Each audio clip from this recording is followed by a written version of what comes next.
আমাৰ ৰাষ্ট্ৰীয় সংগীতটো সলনি কৰিব লাগে মানে তই যে কলি ভাৰতৰ ৰাষ্ট্ৰীয় সংগীতটো সলনি কৰিব লাগে ভাৰতৰ ৰাষ্ট্ৰীয় সংগীতটো সলনি কৰি তোৰ বাপেৰ ভাগৰ ঘণ্টিটো বচাবলৈ মন আছে নেকি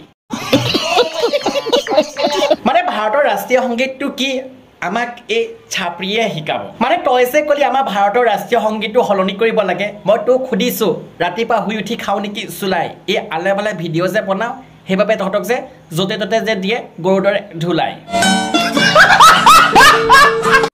জনগণ মন অধিনায়ক জয় হে এইটো আমাৰ ভাৰতৰ তিৰংগাখন উত্তোলন কৰি কিনে গোৱা গীত নহয়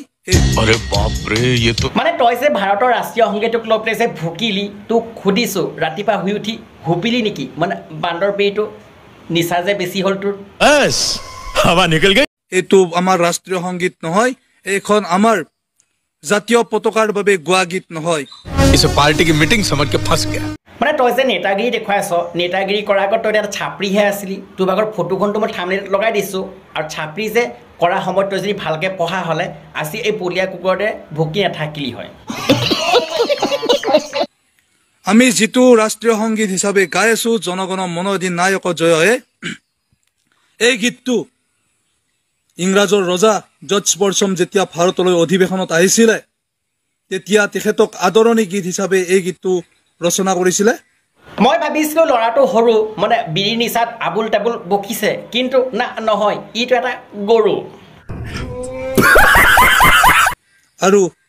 তেখেত আহোঁতে সেইদিনা এই গীতটো দি